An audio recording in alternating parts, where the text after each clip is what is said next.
my dear students. In this video we will discuss regarding the reform movement in Bengal. Beta, you all know that Britishers first came in the region of Bengal, and it was the first region on which they established their administration. So obviously the impact of British rule was so much in Bengal region. And one of the impact of the British rule was the coming of the Western education. So in 19th century, in the region of Bengal, there was a spread of the Western education, the English education, and the Western education, Western idea and the English education made the most of the Bengalis know about the modern ideas, and these modern ideas make them to bring reform in the present Indian society. So in 19th century, by the English education, new social class emerged in the region of Bengal, and this new social class, which was the educated class, was a great social and religious reformer of the time. So here are some examples of those Bengali social reformers were like the Raja Ram Mohan Roy, Ishwarchand Vidyasagar ji, Swami Vivekanand and Debendranath Tagore. But the time period of the 19th century was also known as the time period of Bengal Renaissance. What is Renaissance? Renaissance, a literal meaning is rebirth, or it can also be understood as the new age. New age with the modern ideas, with the new ideas, with the enlightenment thinking. So the time period by the coming of the modern education became the time period of the Bengal Renaissance.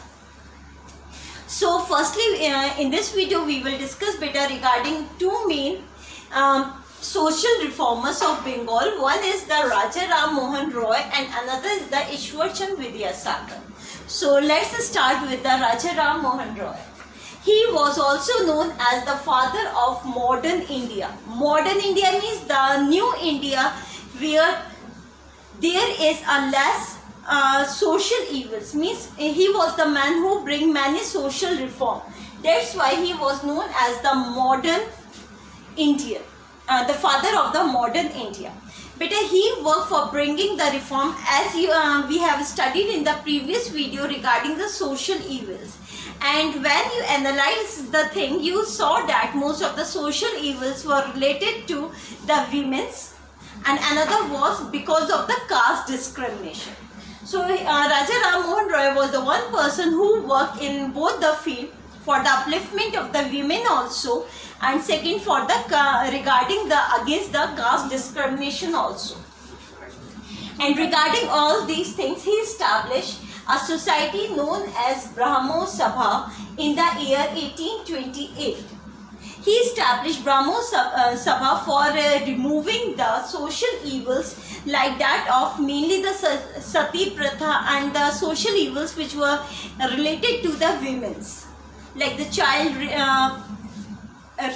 marriage at the early age, widow can't remarry, and the Sati, against the Sati Pratha. All these were the social evils against which he established a society, Brahmo Sabha, who was later came to be known as the Brahmo Samaj. And how he worked in the society, he did the thing of removing the social evil in a way. He find out the verses from the ancient legal texts. Ancient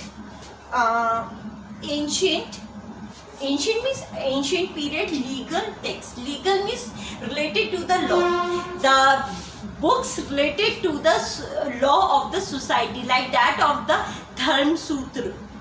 These were the books which were, this is the book which is related to the social norms in which the rules for the society were laid down.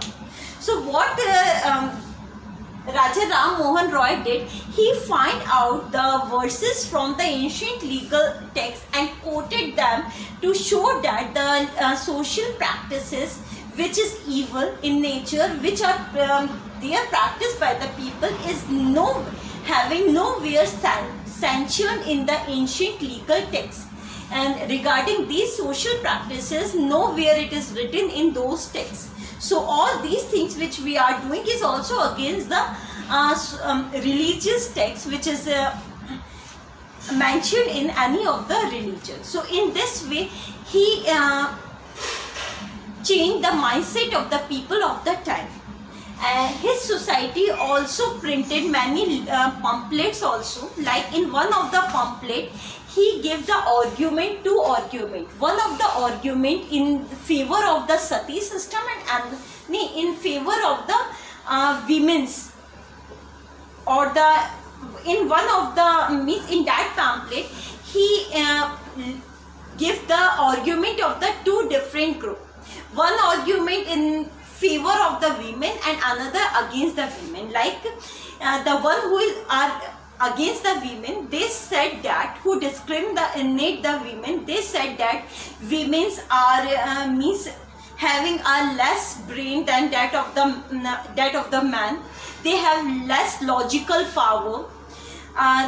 Their decision making power is less than the women, less than the man, and many other things which are against the women. And these are the arguments given by those people, while they say that that is the reason why women are not equal to the men. They are lower than the women, lower than the men. So this argument is, this is the viewpoint of those who were against the equality of the women. Then on another side, he gave his own logical reason against this. He said that, okay, whatever you are saying regarding the women and whatever the logic you are giving against the treating the women equal to that of the men, I will accept all these things. But first tell me that when we have given the opportunity to the women to get the education equal to that of the man, to make the decision from the childhood like that of the man, when we are not giving them the equal opportunity, then how can we judge them equally? So these kind of the argument, logical reasons given by the Raja Ram Mohan Roy, which convinced most of the educated people of the time. And in this way, he was able to bring the reforms in the society, and the people, many educated people also joined him in bringing all these kind of social reforms. Like it was only the efforts of the Raja Ram Mohan Roy that the sati was banned in India in 1929, and it was at the time of the Viceroy William Banting. He was the British official at that time in India, William Banting. But these kind of the questions are asked in the competitive exam. Like when sati was banned, sati pratha was banned in India. So in 1929, and who banned it? So the British official was Lord William Banting. Apart from working on the abolition of the sati pratha, he also worked for the equality of women and her freedom, to provide the equal opportunity to the women. He also worked against the polygamy, right of inheritance for widow. When the sati pratha got abolished, obviously the widows were theirs. Then he started working for giving the right from the law to the widows in the property of their husband. And he also worked against the caste system, because there was a lot of caste discrimination, the discrimination on the basis of caste at that time in the society. So students, we are studying here regarding the Raja Ram Mohan Roy, who is also known as the father of modern India, and what were the contribution made by him in making the India model, in removing the social evils. Later on, Brahmo Samaj got divided into two parts. One is known as the Adi Brahmo Samaj and another known as the Brahmo Samaj of India. Adi Brahmo Samaj, the leader of this was the Debendranath Tagore. He was also the Bengali, Debendranath Tagore, while the leadership of Brahmo Samaj of India was led by the Keshav Chandra Sen. Why the Brahmo Samaj got divided? Because of the ideological differences. The Keshav Chandra Sen has a different ideological setup. According to him, he tried to combine the ideas and the principle of the Hindu religion as well as the Christianity for bringing the reform in the Indian society. He also worked in opposing to the child marriage. He opposed this thing, the cause, so much that he was himself against the child marriage of her daughter. When her daughter got married because of the family pressure at the age of 13, then he also opposed that marriage of her own daughter also. He also promoted the intercaste marriages, because according to him it is only through the intercaste marriage which help us in removing the caste discrimination from the society, and also work for the cause of the widow remarriage. Okay, so this is about the Brahmo Samaj and the Raja Ram Mohan Roy. Now we move to Ishwar Chandra Vidyasagar. Beta, the name of the person was the Ishwar Chand, and Vidyasagar was the title given to him later on. Vidya means education and Sagar means ocean of education. The title was given to him because he was a very learned man, a great scholar of Sanskrit. At a very young age of 21 years, he joined the Fort William College of Calcutta as the head of the department of the Sanskrit College. He became the head of the department of the Sanskrit College at Fort William College, and soon, because of his learned ability, scholastic approach, he became the principal of the Fort William College. And he was also a great social reformer and worked for the upliftment of the widows.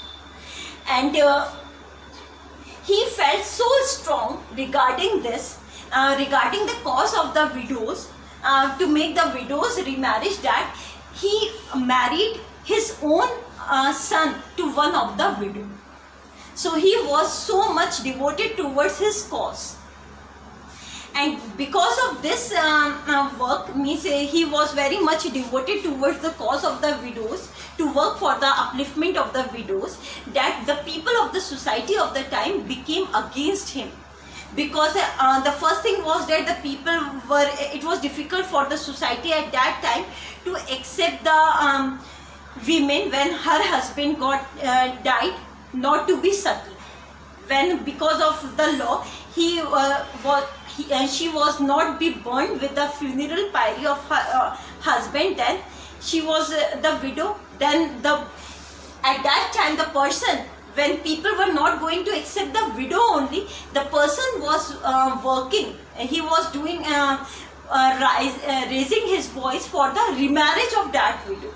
Obviously then the society started boycotting him also, but he keep on working for his cause. And because it was because of his effort that the Widow Remarriage Act was passed, means a widow can marry. This thing was become legal in the year 1856. So both these questions are important for the competitive point of view. When sati was banned in 1929, and when Widow Remarriage Act was passed 1856, both these questions are asked many times in various competitive exams. Okay. And later on, he also worked for the women upliftment, for the education of the girls, and regarding this, he opened so many schools in the region of Bengal. So beta, this is all about both these persons who belong to Bengal and who work for the change, for bringing a change in the society and for the upliftment of the society, and for removing the social evil from the society. Thank you.